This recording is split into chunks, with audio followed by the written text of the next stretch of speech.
Alien orphans hung empty stockings then.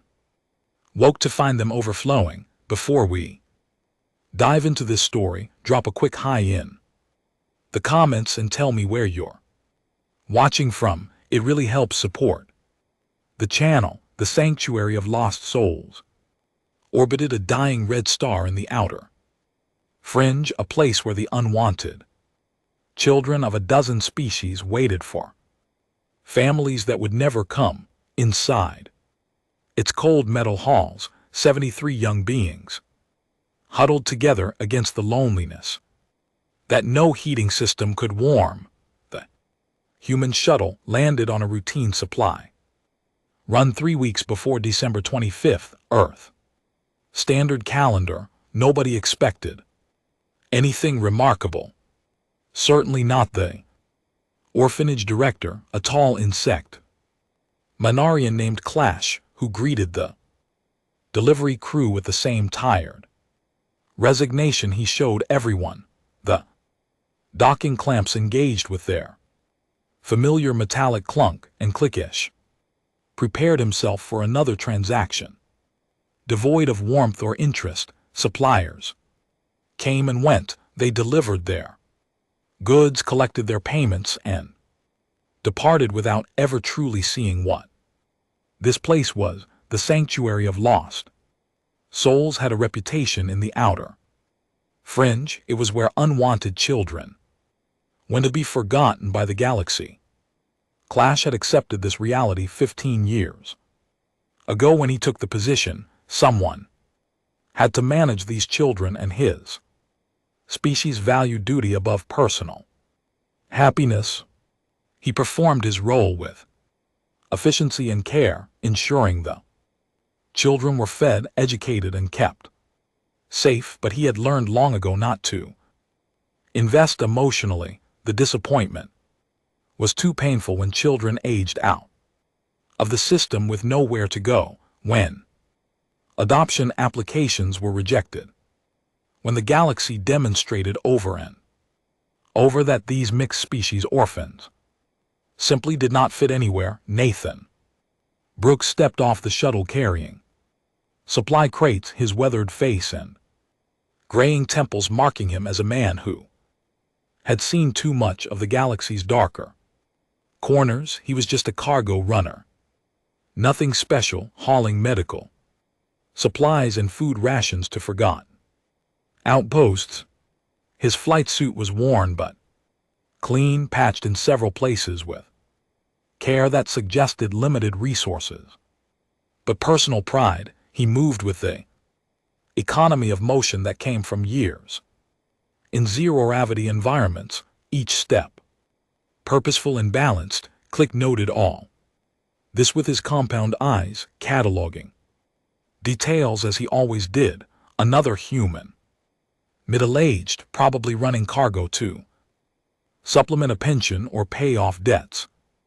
They all had their stories there, reasons for choosing the loneliness of space over planetary life. This one would be no different. But when Nathan walked through the orphanage corridors and saw those children, something in his expression changed. Clash noticed it immediately because it was so unusual.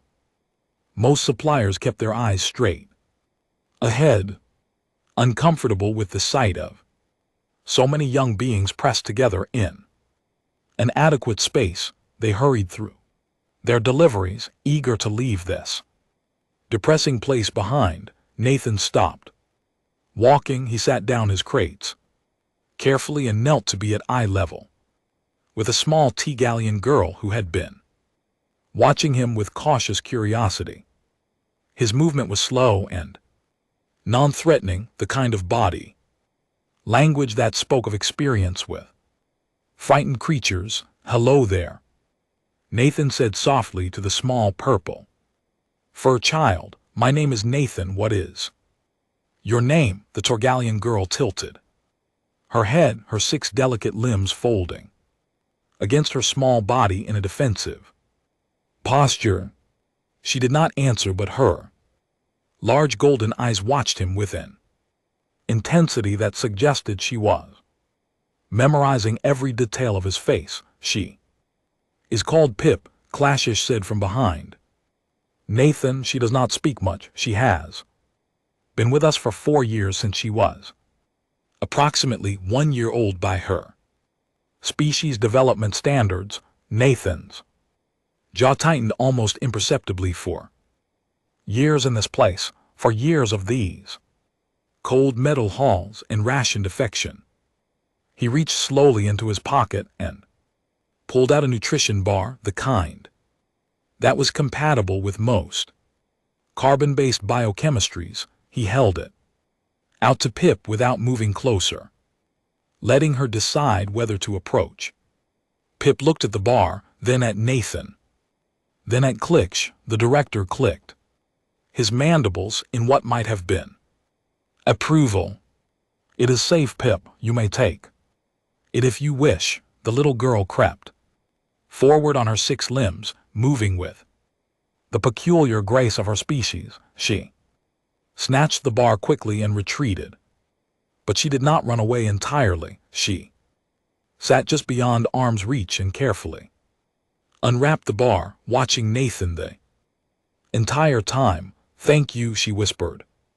Her voice was small and uncertain, like she was not sure whether speaking to adults was allowed or would be punished.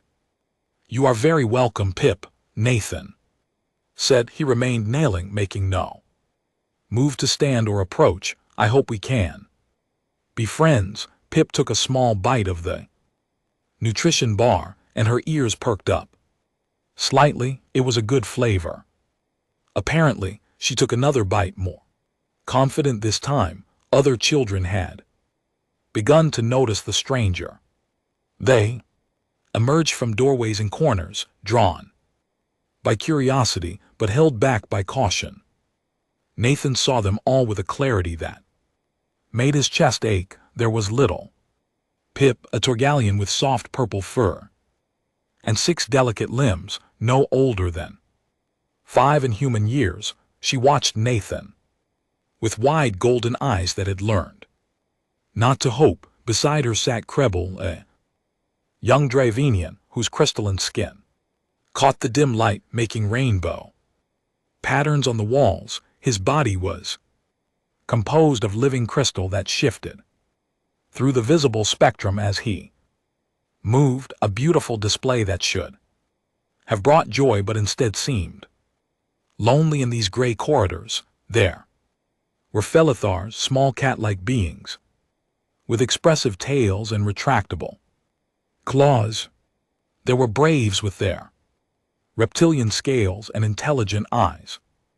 There were Scalarians who needed heat lamps to survive, huddled together under the single warming unit the facility could afford. There were Jalovians with their translucent skin showing the bioluminescent organs beneath. There were species Nathan could not immediately identify, young beings from distant sectors whose parents had died or abandoned them far from home, all different species, all wearing the same look of quiet abandonment. Nathan saw in their eyes what Clash had stopped seeing years ago. He saw children, not statistics, not dietary requirements and medical considerations, not problems to manage. Children, young beings who should have been playing and laughing and feeling safe, instead sitting in corners watching strangers with guarded expressions. Nathan stood slowly, click, saw something in the human's face that he could not quite interpret, grief, perhaps, or anger or determination. Whatever it was, it burned within intensity that made the director uncomfortable. How many? Nathan asked quietly. 73 currently in residence. Clash answered, ages ranging from 6 months to 17 years by various species.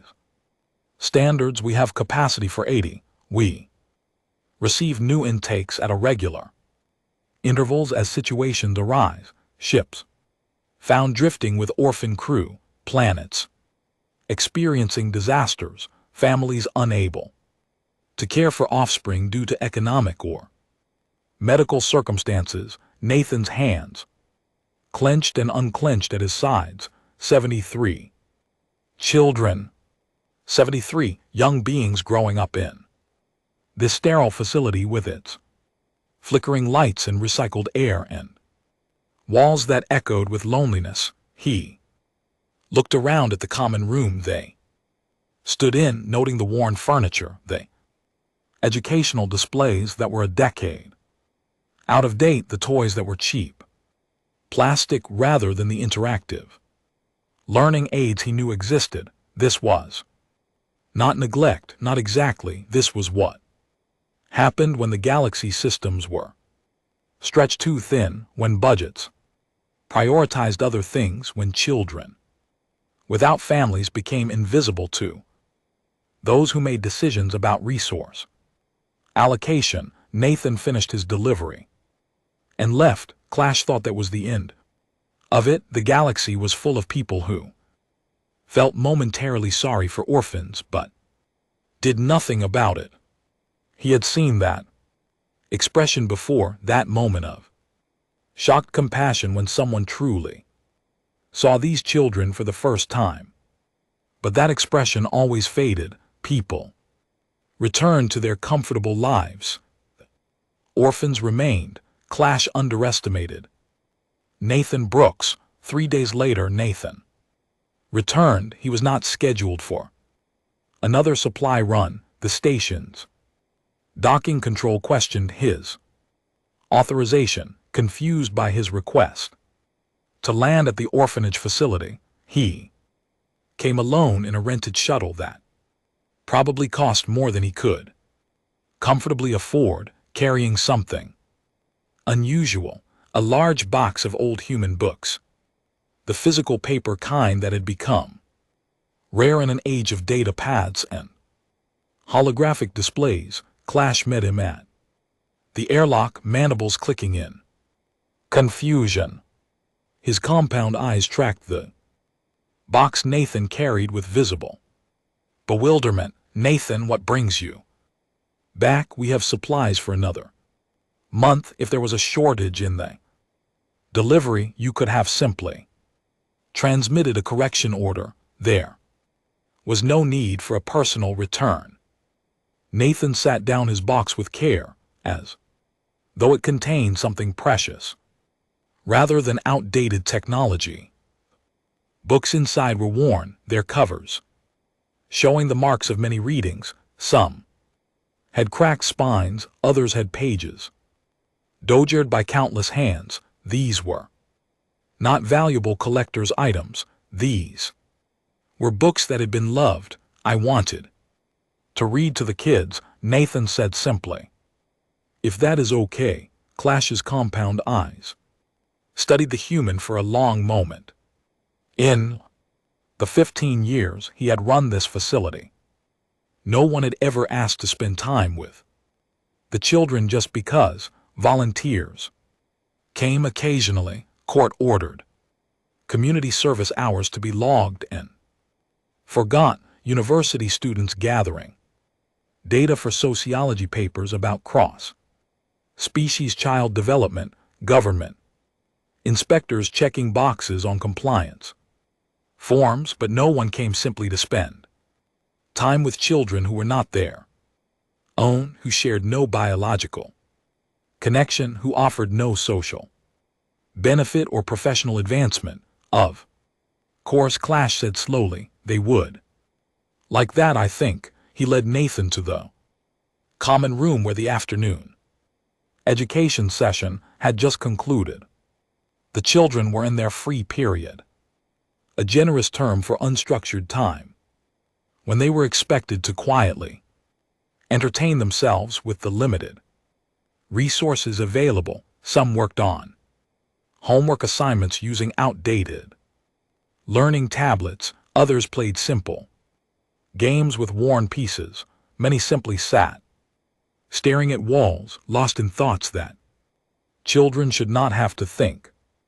Excuse me, everyone, Click called out, his translator rendering his clicking mandibles into standard galactic We have a visitor. This is Mr. Nathan Brooks. He has come to read you stories. The children looked up with varying degrees of interest and suspicion. Visitors were not common, and when they came, it rarely resulted in anything good. Usually it meant inspections and questions, and adults talking about them in third person as though they could not hear. Pip, who had been sitting in a corner with a puzzle she had completed 100 times before, tilted her head in recognition. The human who had given her the nutrition bar. She stood slowly on her 6 limbs and approached cautiously. "Hello again, Pip," Nathan said with a warm smile. He lowered himself to sit cross-legged on the floor, bringing himself to the children's eye level. "I brought some of my favorite stories to share with you. Would you like to hear one?" Pip nodded, her golden eyes wide.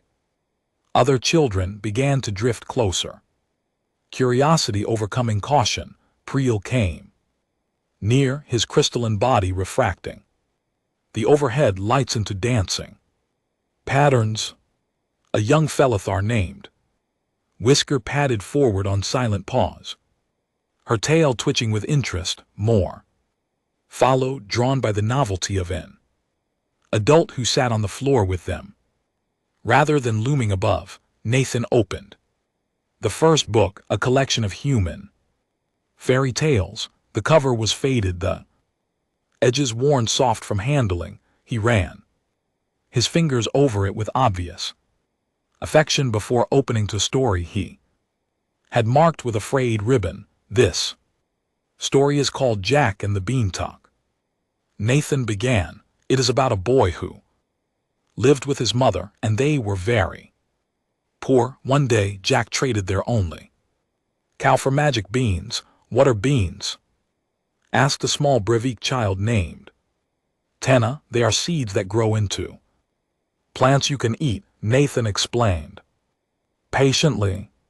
"On Earth, humans grow many types of beans for food. In this story, these beans are special because they are magic." "What is magic?" asked Krebel, his crystalline voice chiming like wind chimes. Nathan smiled. "Magic is when something happens that should not be possible, when the rules of how things work are changed by mysterious forces. In stories, magic can make wonderful things happen." He continued the tale, describing how Jack climbed the enormous Beanstalk to a castle in the clouds, how he outsmarted a giant, how he brought treasures home to his mother. The children listened with rapt attention. They had heard stories before, educational narratives designed to teach moral lessons or cultural values, but this was different. This was a story about a poor boy who became a hero, a story about someone small defeating someone large, a story about magic making life better. When Nathan finished, several hands and paws and crystalline appendages shot up with questions. "Did the giant die?" asked an older Jalivian boy. "The story does not say for certain," Nathan answered. "Honestly, it ends with the giant falling from the beanstalk, but we do not know what happened after. Sometimes stories let you decide the ending for yourself."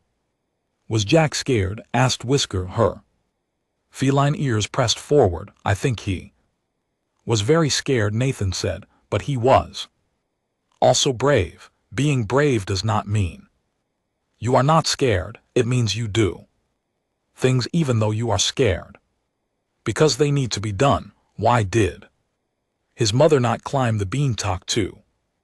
asked Pip.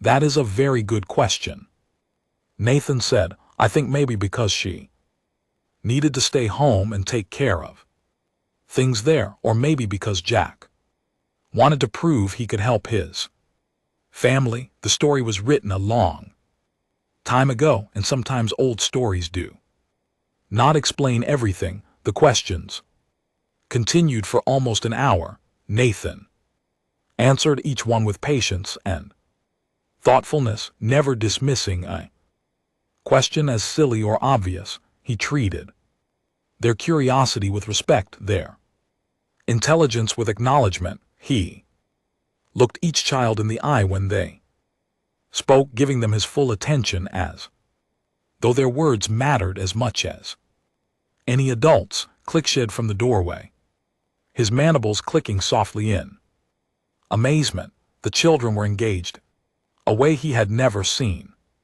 They were thinking, questioning, imagining. They were being treated not as problems or statistics, but as intelligent beings, capable of understanding complex narratives and forming their own interpretations. Nathan spent 4 hours that day in the common room, surrounded by alien children who had never heard human fairy tales. He read them stories about dragons and knights, about talking animals and magical forests, about orphans who became heroes and discovered they had special destinies. His voice was warm and patient, modulating for different characters, building suspense at exciting moments, softening for tender scenes. He did not seem bothered when Pip climbed into his lap halfway through Cinderella, seeking the physical comfort that the orphanage staff were too busy to provide regularly. He simply adjusted his position to make her more comfortable and continued reading. When Krebel's crystalline fingers touched the pictures with wonder, smudging them slightly, Nathan did not scold him, but instead tilted the book so the light would catch on the illustrations more beautifully. When it was time for the evening meal, Nathan helped serve the children their rations. He learned which species needed which dietary supplements, asking questions about their nutritional requirements with genuine interest. He noticed that tennis portions seemed small and quietly mentioned to Clash that Bravik juveniles typically needed more protein for proper scale development. He was right. Clash had been rationing to stretch the budget, but he made a note to adjust tennis allocations as Nathan prepared to leave, promising to return. The children clustered around him with a desperation that broke his heart. "Please come back," Pip said, her small paws gripping his sleeve. "Please, I will." Nathan promised. "I will come back in 2 days, I promise." The children did not believe him. Adults always promised, but promises meant nothing when you were an orphan. People left and did not return. That was simply how the galaxy worked. But Nathan returned 2 days later, exactly as he said he would.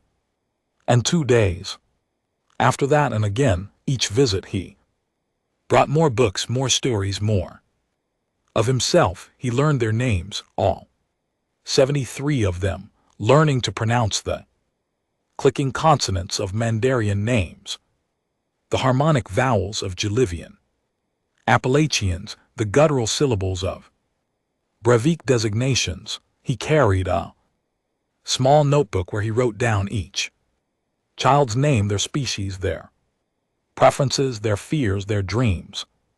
Within a week, he knew that Pip loved stories about flying because she dreamed of piloting spacecraft someday. He knew that Krebel was fascinated by light and color and spent hours watching the way his body refracted the overhead illumination. He knew that Whisker was incredibly intelligent, but had anxiety that made her freeze when asked direct questions.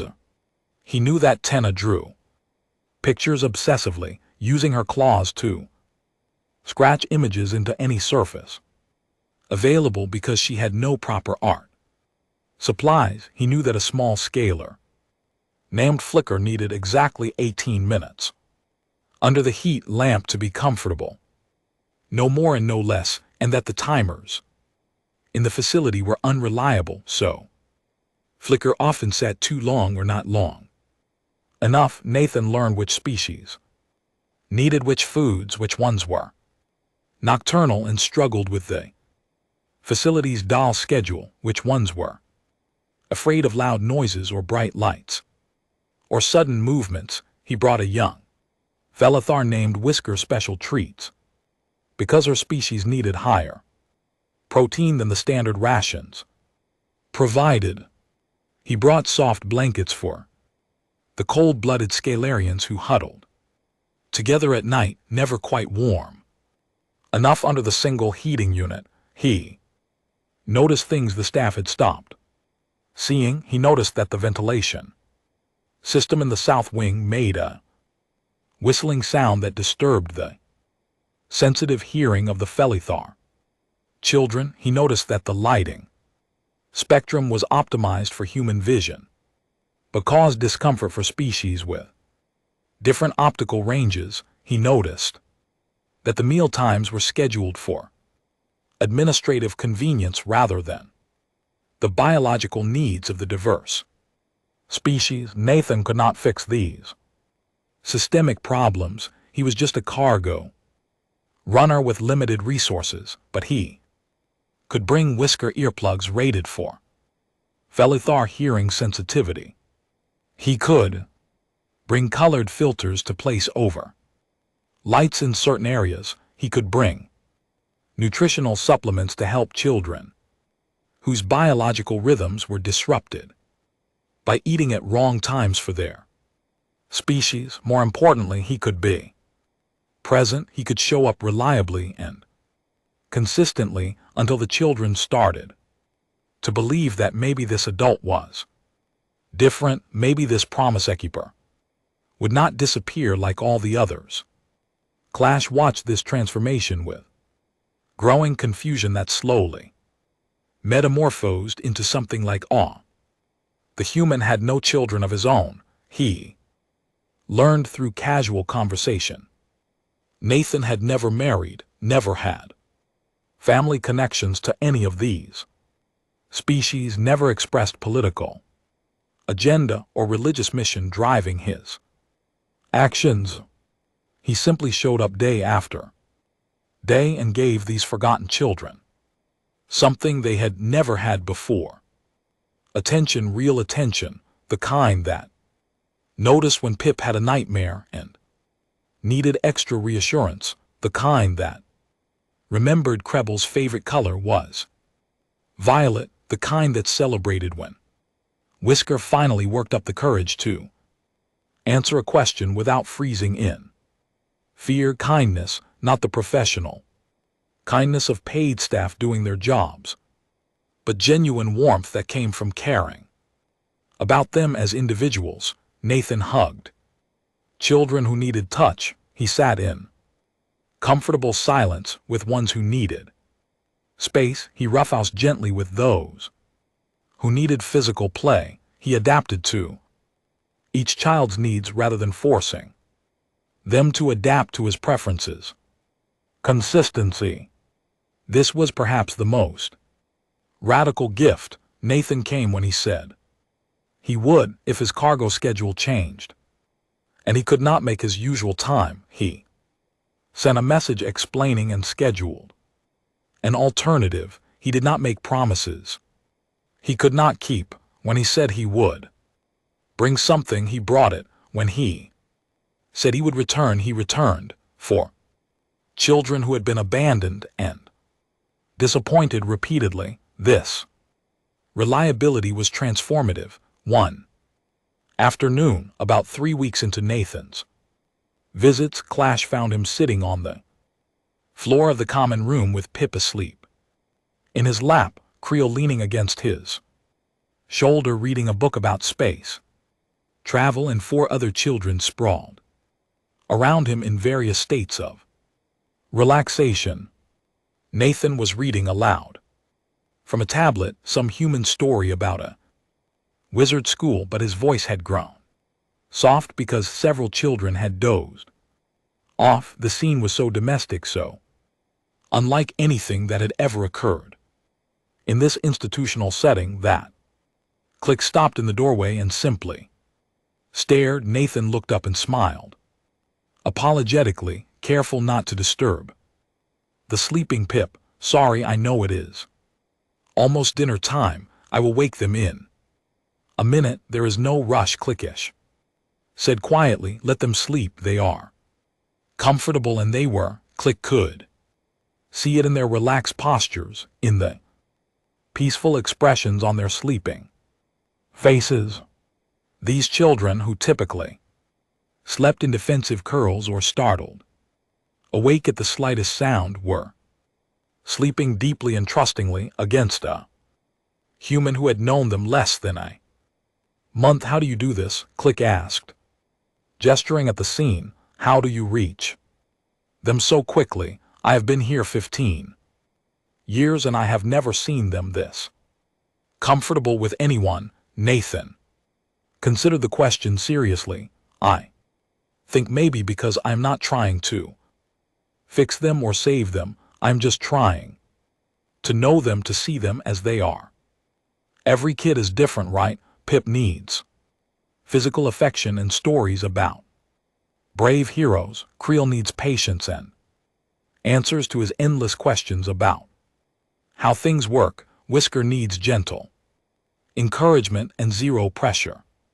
Tenna needs to create things and have someone appreciate her art. They are all individuals with different needs and different gifts. He looked down at Pip, stroking her soft purple fur with gentle fingers. In the systems in the orphanages back on Earth, we treated kids like problems to solve. We had standardized procedures and one-size-fits-all approaches. It did not work. It never works. Children are not puzzles with single solutions. They are people, complex, unique people who need to be seen for who they are, not categorized by what they lack. Click felt that strange sensation in his thorax again, the one that came when Nathan said things that seemed obvious, but were actually revolutionary.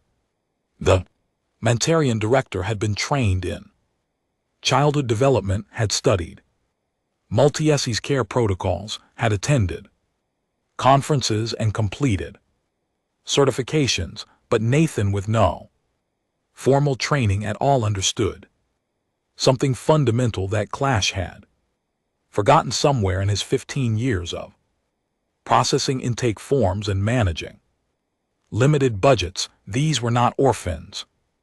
They were children who happened to be orphaned. The distinction mattered. Nathan, Clash said slowly, can I ask you something personal? Of course. Why did you come back after that first delivery? What made you decide to invest in these children? Nathan was quiet for a long moment, his hands still gently stroking Pip's fur while Kreble made small, chiming sounds in his sleep.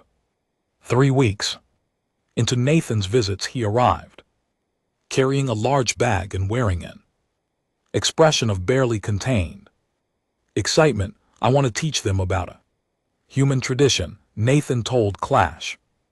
Something called Christmas. It is a time when humans celebrate by giving gifts to people they care about. Clash's mandibles twitched. Most species have gift-giving traditions. What makes this one special? Nathan smiled. It is not just about the gifts. It is about the idea that someone thought of you, that someone cares whether you wake up happy. For these kids who have never had that, I thought maybe we could give them one day where they feel like someone in this huge cold galaxy actually loves them.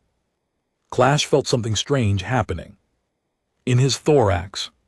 His species didn't cry, but if they could, he might have. Instead, he simply nodded. What do you need? Nathan spent the next week teaching the children about Christmas. He explained about the human named Santa Claus, a figure of generosity who brought gifts to children. He told them about decorating trees and singing songs, and hanging stockings by the fireplace. But Director Clash, we do not have. Fireplace, little Pip said, her ears drooping. That is okay, Nathan assured her, we will hang them anywhere. Magic still works. What is a stocking? Asked Kreble, tilting his crystalline head. Nathan showed them pictures from his data pad. It is like a large sock. You hang it up on Christmas Eve, and in the morning it is filled with small gifts and treats. But we do not have stockings, said an older child, a brevet girl named Tenna, whose scales were dull from malnutrition. Nathan's smile was gentle. We will make them together. That is part of the tradition too. He brought fabric and thread, needles and scissors. For 3 days, the orphanage's common room became a workshop. Nathan taught them to cut and sew, helping tiny fingers and claws and crystalline appendages create stockings in every color and shape. Some were beautiful, carefully stitched by the older children. Some were chaotic patchworks held together by determination and too much glue. Every single one was precious. Pip's stocking was purple with silver stars. Pribble made his transparent so the light could shine through. Whiskers had fish patterns because she thought they were funny. Tennis was green and gold, the colors of her home world that she barely remembered. On December 24th, Earth Standard, Nathan helped all 73 children hang their stockings throughout the common room. They dangled from pipes and railings, from door frames and light fixtures, a chaotic rainbow of hope and handmade dreams. The children went to bed that night with an unfamiliar feeling, excitement. For the first time in their lives, they had something to look forward to. Nathan stayed behind with Click in the director's office. I have a confession, Nathan said. I cannot afford to fill all these stockings. I spent everything I had on the fabric and supplies. I thought I could work something out, but cargo running does not pay well. I am sorry. I promised them magic, and I am going to disappoint them. Click was quiet for a long moment. Then he said something he had never said in 15 years of running this facility. Let me make some calls. What Clash discovered in the next few hours restored his faith in a galaxy he had thought had forgotten these children. He called the medical supply company that donated expired medications. They committed to sending toys. He called the food service that provided rations at cost. They pledged treats and candies. He called the maintenance contractors, the fuel suppliers, the waste management company. Every single one had worked with the orphanage. Every single one had met Nathan during his deliveries.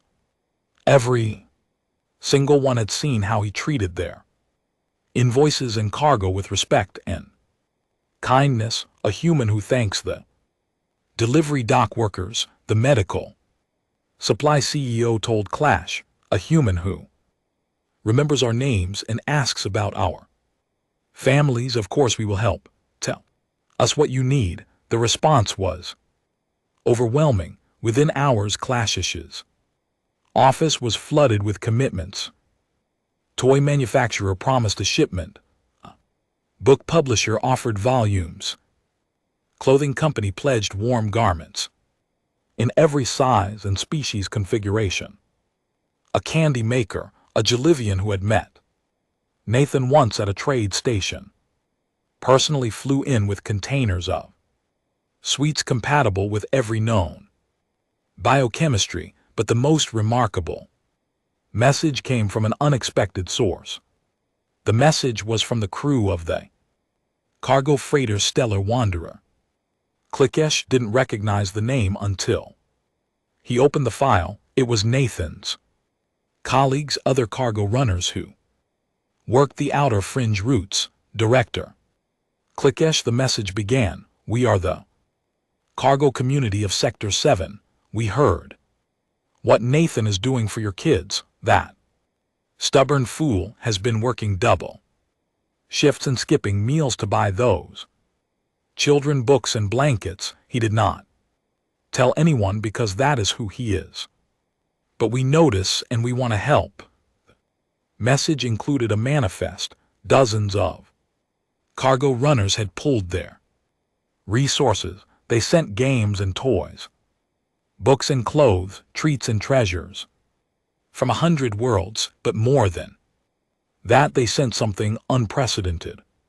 They sent gifts personalized for each child. For Pip, who loved stories about flying, there was a mobile of spacecraft models. For Krebel, who was fascinated by light, there was a prism kit. For Whisker, there were puzzle games. For Tenna, there were art supplies because someone had noted she always drew pictures in the dirt with her claws. How did they know? Clash asked Nathan when he showed him the manifest. Nathan's eyes were wet. I may have mentioned them in messages. I did not ask for anything.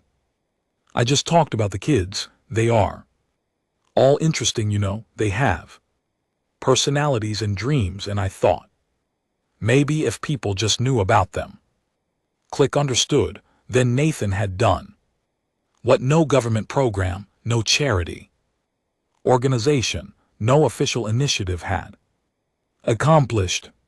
He made these forgotten children real to people who had never met them. He shared their stories, their quirks, their hopes, and in doing so he had awakened something in other humans. This strange instinct to care about small beings they would never see. Supplies arrived at 2300 hours station time. Nathan and Clickish worked through the night, filling stockings with care and precision. Each gift was chosen for each child.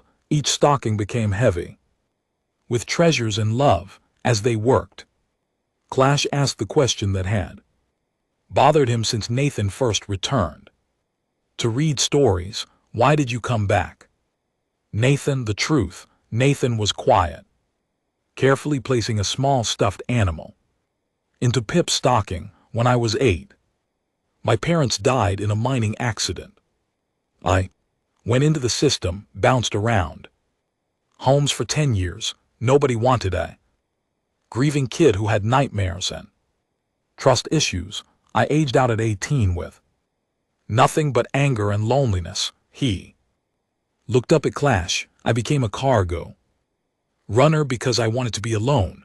I wanted to be in space where nobody could disappoint me or leave me. And then I walked in here and saw Pip looking at me with those eyes, and I knew that look. I have seen it in the mirror my whole childhood, and I thought maybe I cannot fix my past, but I can make sure these kids have one good memory, one day where they know someone cared. Clicksh's mandibles clicked softly. You have given them much more than one day, Nathan. They finished at 500 hours, 73.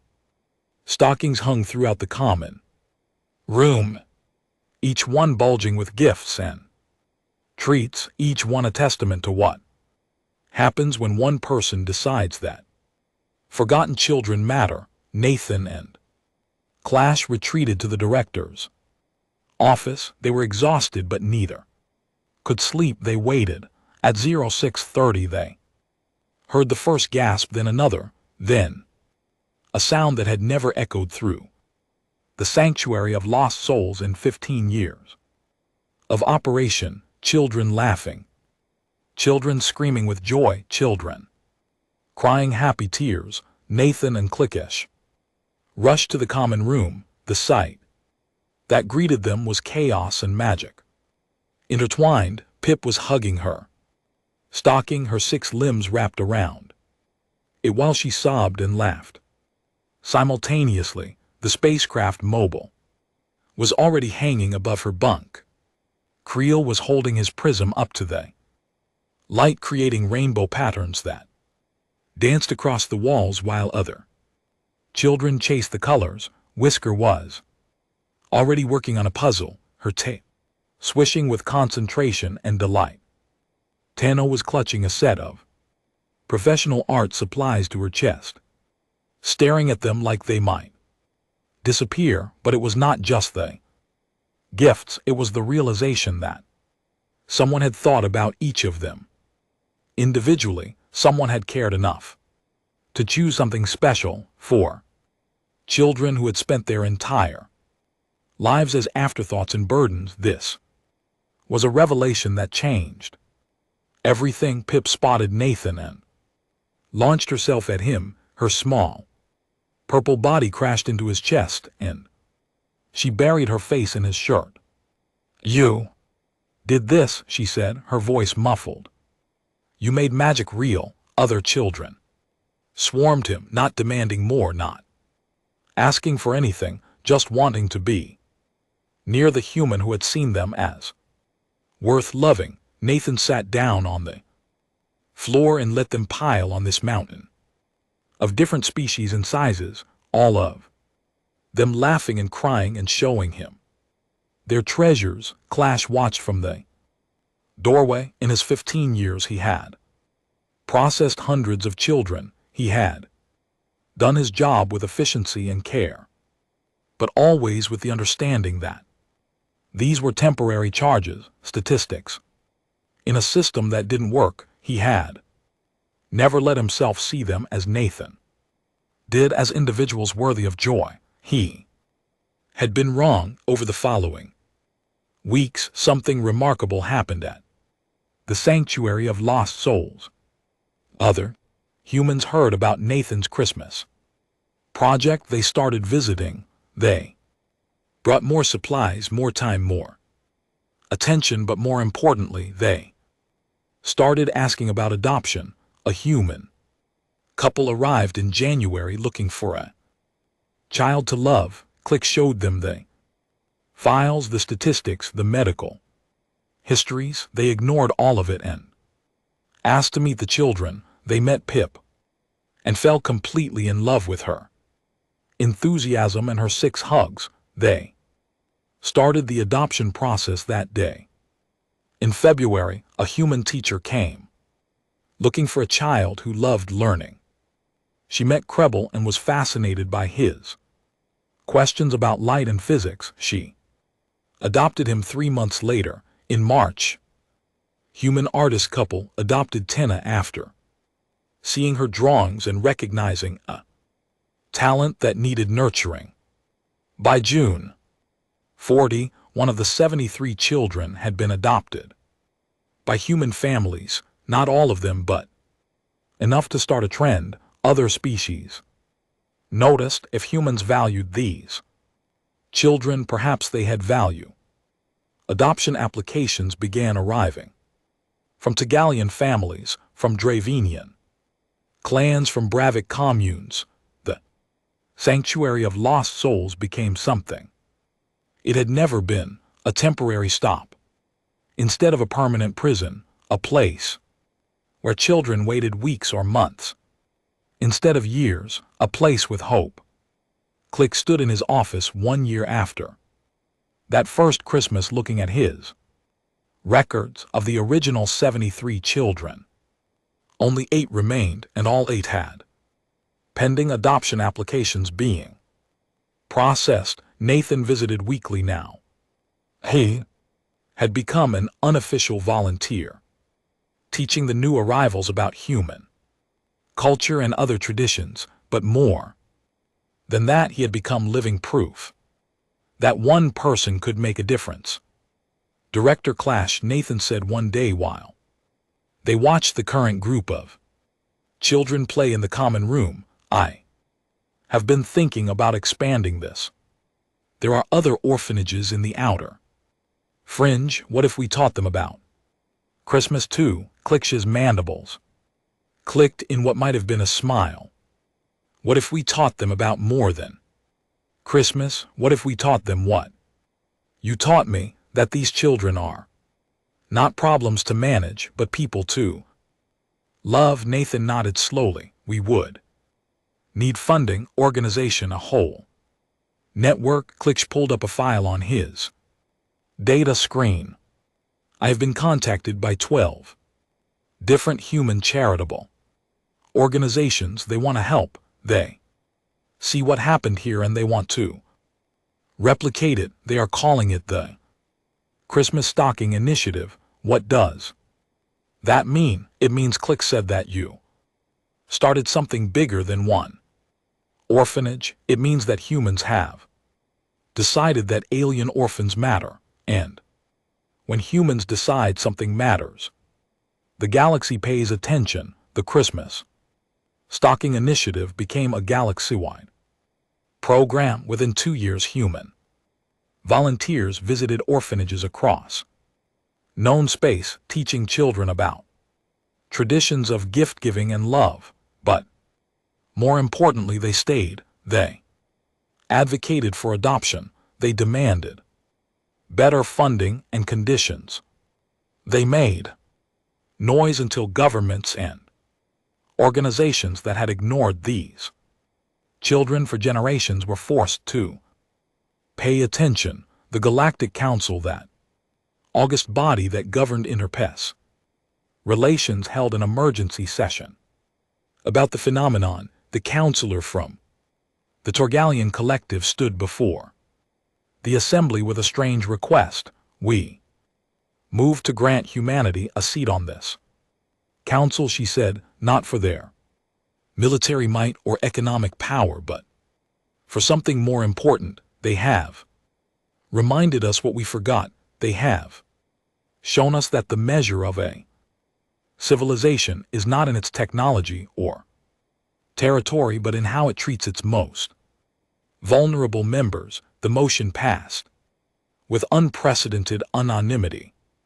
Humanity, a relative newcomer to the galactic stage, earned a council seat not through conquest or commerce, but through compassion. Nathan Brooks was invited to address the council at the ceremony. He stood before representatives of 47 species and spoke with his usual quiet sincerity. I'm not special, he told them. I'm just a cargo runner who saw children who needed love. What I did, anyone could do. The question is not whether we have the ability to help, but whether we have the willingness to see those who need help. He paused, looking around at the assembled dignitaries. Every species here has orphans. Every species has children who fall through the cracks of your systems. The humans did not fix this problem because we are better than you. We fixed it because one human refused to look away, and then another, and then another. That is all it takes. People who refuse to accept that suffering is inevitable. The council chamber was silent. Then the Torgalian counselor began a slow clicking applause that our species used to show respect.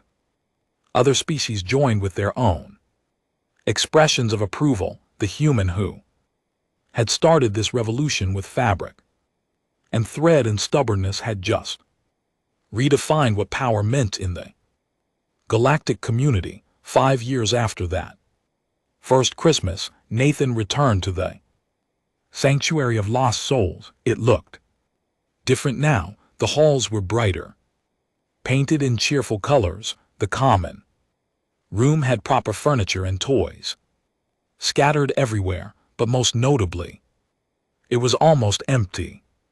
Only 3 children currently resided there, and all 3 had families coming to get them within the month. Click met Nathan at the airlock as always, but now the old director moved slower, his mandibles showing the wear of age and long service. Nathan, my friend, Click said warmly, come to check on us. Nathan smiled. I came to tell you something.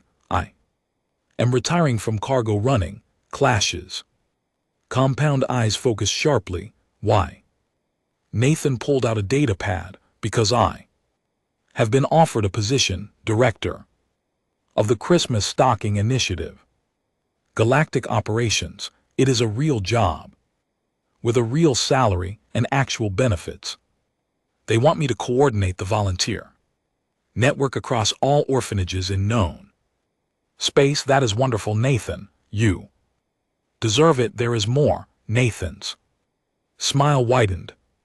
I am adopting. Click went very still. Who? There is a little Felithar girl at the sanctuary on Kilos 3. She is 6 years old and she loves books, and she has been waiting 3 years for a family. Her name is Whisper. I met her last month and she asked me if I knew any stories about dragons. I told her I knew dozens. She asked if I would come back and tell her. I said yes, and I have been going back every week since. Nathan's eyes were suspiciously bright. She asked me last week if I was going to leave like everyone else does. I told her no, I was going to stay forever if she wanted. She asked what I meant. I told her I wanted to be her father. She said yes before I finished the sentence.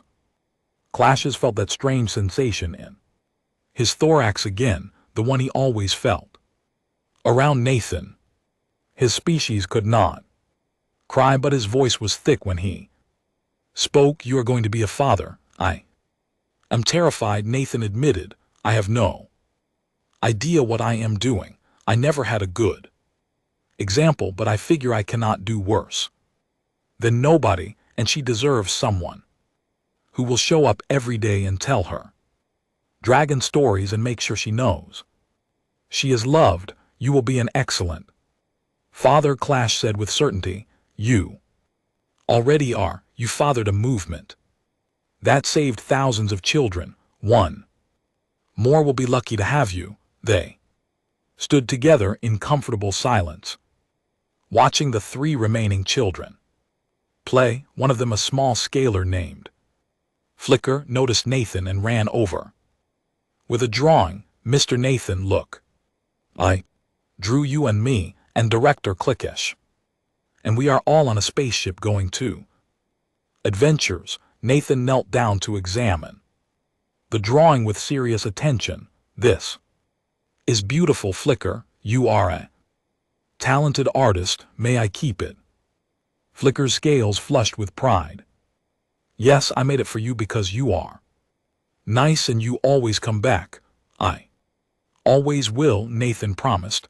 That is what friends do. Flicker hugged him quickly and ran back to play. Nathan stood carefully, folding the drawing and putting it in his pocket with obvious care. Clash watched this interaction and understood something profound. Nathan had not saved these children with grand gestures or unlimited resources. He saved them by seeing them, by showing up, by keeping promises. He saved them by treating them like they mattered, because to him they did. The human species had many traits that impressed the galaxy: their innovation, their determination, their ability to adapt and overcome, but perhaps their most powerful trait was this: their capacity to love indiscriminately, to look at a small alien child from a species they had just met and think, you matter to me. That was the real magic Nathan brought to the sanctuary of lost souls. Not Christmas, not stockings, not gifts. The magic was the idea that everyone deserves to be seen, to be valued, to wake up knowing someone cares, whether they are happy. 10 years after that first Christmas, the sanctuary of lost souls officially closed.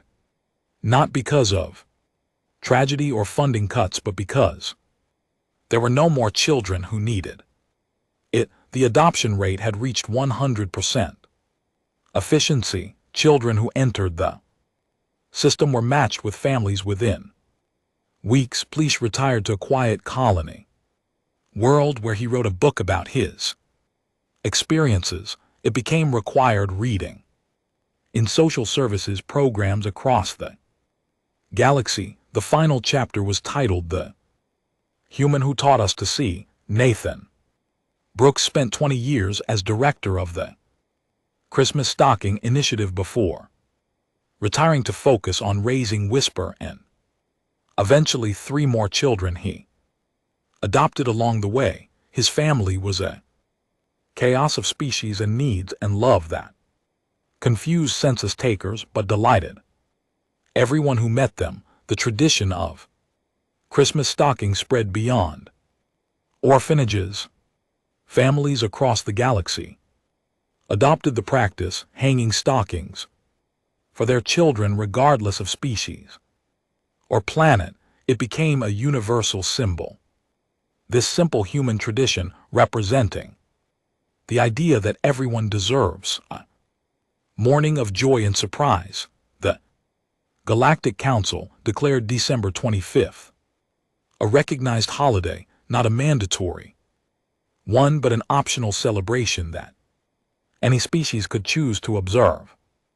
They called it Remembrance Day, a time to remember those who needed help and to celebrate those who provided it. On the 50th anniversary of that first Christmas, at the Sanctuary of Lost Souls, now an empty building preserved as a museum, the council held a ceremony. Representatives from every species attended along with many of the original 73 children, now adults with children of their own. Pip, now a successful aerospace engineer, spoke to the assembled crowd. Her 6 limbs gestured expressively as she described waking up that morning to find her stocking full. "I thought it was a mistake," she said. "I thought someone would realize they gave gifts to the wrong children and take them back, but Nathan sat with us all day and he made sure we knew the gifts were really ours. He made sure we knew we were really wanted." She paused, her golden eyes sweeping the crowd. "That day changed my life, not because of the toys or treats, though those were wonderful. It changed my life because for the first time I understood that I had value, that someone in this enormous galaxy thought I was worth the effort. Every success I have had, every goal I have achieved started with that realization." Preble spoke next, his crystalline form now etched with the patterns of age and experience. He was a physicist. His research into light manipulation had won prestigious awards. "Nathan gave me a prism that Christmas," Creel said. "Such a simple thing, but it showed me that light could be transformed, that it could create beauty from nothing. That lesson became my life's work. But more than that, Nathan showed me that people could be transformed too. We were broken children in a forgotten place, and he transformed us into people who believed we deserved happiness." Tenna, the artist, whose work now hung in galleries across 3 sectors, added her own memory. "I drew pictures in the dirt because I had no other canvas. Nathan brought me real supplies and told me I was talented. Nobody had ever said that before. He did not just give me art supplies, he gave me permission to dream bigger than survival." One by one, the original 73 shared their stories. They were engineers and teachers, artists and scientists, parents and leaders. Every one of them traced their success back to that Christmas morning when they learned they mattered. Nathan, elderly now but still sharp-eyed and smiling, listened to it all with characteristic humility. When asked to speak, he stood slowly, his 4 adopted children steadying him with obvious love. "I did not do anything special," he said, his voice still strong. "Despite his age, I saw children who needed love and I loved them. That is not heroic, it is just human." He looked around at the crowd, at the species who had come together in this place. But maybe that is the point. Maybe being human is not about being special or superior. Maybe it is about recognizing that we are all just beings trying to survive in a difficult galaxy, and maybe we survive better when we help each other. The ceremony ended with a tradition that had begun decades ago. Everyone present hung a stocking, even adults, even council members, even the museum curator, who had to explain that technically you were not supposed to hang things on historical artifacts, but apparently traditions trump preservation rules. And the next morning every stocking was full, not with expensive gifts or rare treasures, but with simple things, candy and small toys, handwritten notes and homemade crafts. The galaxy species had learned Nathan's lesson well. The value was not in the cost, but in the thought, in the act of caring enough to fill a stocking for someone else. Whisper Nathan's first adopted daughter, now a mother herself, stood with her father in the museum. Her daughter, a small Felithar kit named Hope, clutched a stocking that Whisper had made for her. Papa Nathan? Hope asked, looking up at her grandfather with wide eyes. Is it true that you started all this? Nathan knelt down, his old knees protesting, but his heart full. I hung some stockings a long time ago, he said gently. But I did not start this. Love started this. The need to care for each other started this. I just reminded people that it existed. Hope considered this with a child's seriousness. Then she hugged him fiercely. I am glad you remembered, because now I have a mama and a papa and a grandpa and cousins and friends, and everyone hangs stockings and nobody is alone. Nathan hugged her back. This small alien child who called him grandpa. And he thought about those 73 children who had hung empty stockings with fragile hope 50 years ago. They were not empty anymore. None of them were. Not the stockings, not the hearts, not the lives. The galaxy had learned that morning what humans had always known, that love was not about biology or species or profit or logic.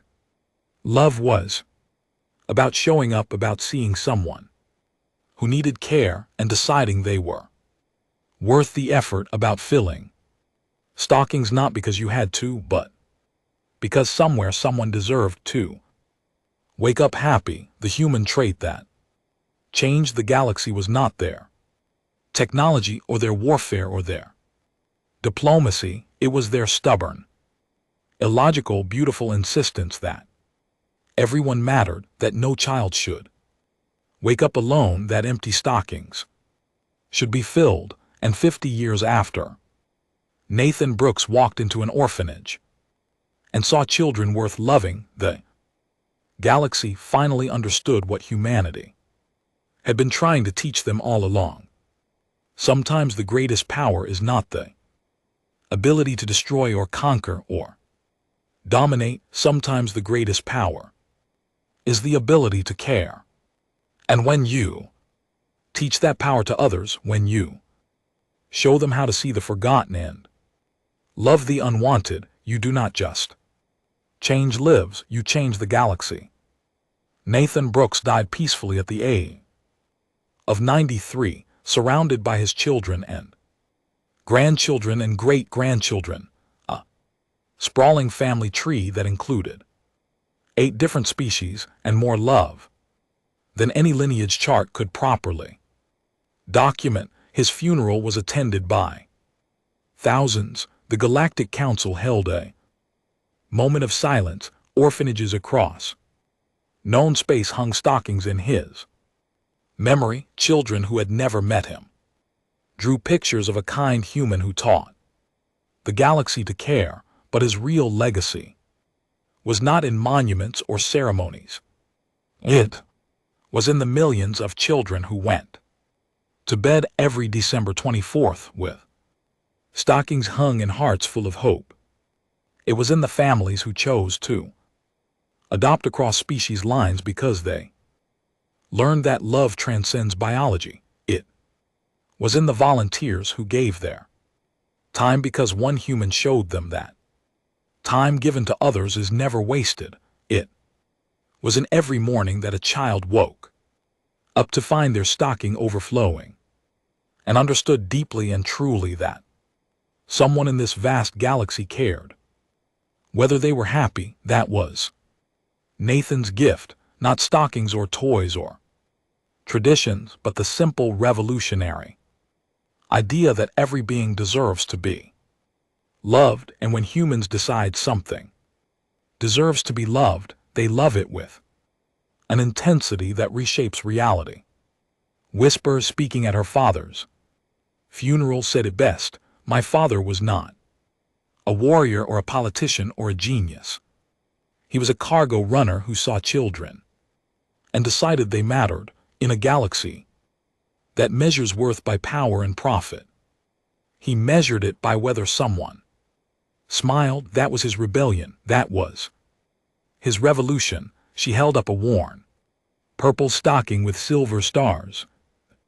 One Pip had made 50 years ago and given back to Nathan as a gift. This stocking was empty when it was made. It represented hope that had no reason to exist, but my father filled it, and in filling it, he filled all of us. He taught us that we were not empty vessels waiting to be discarded. We were treasures waiting to be discovered.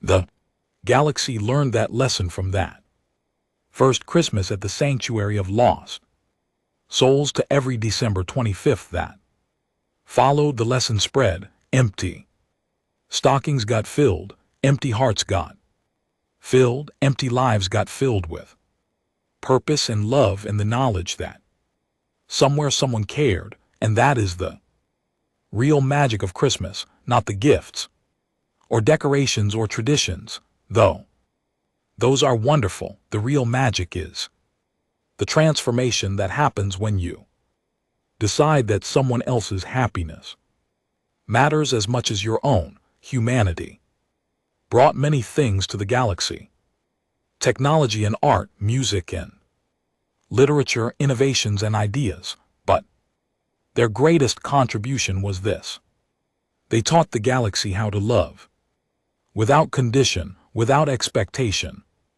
without limit.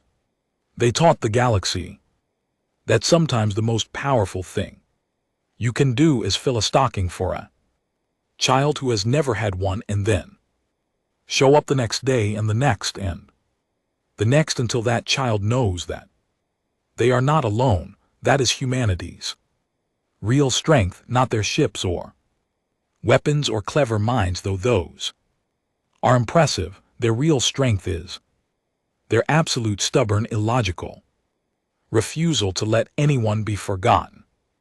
Their determination that every being, no matter how small or different or unwanted, deserves to wake up happy at least once. And when you give that gift to enough people, when you fill enough stockings and hearts and lives, you do not just change individuals, you change civilizations. You change the fundamental nature of how species interact. You change everything.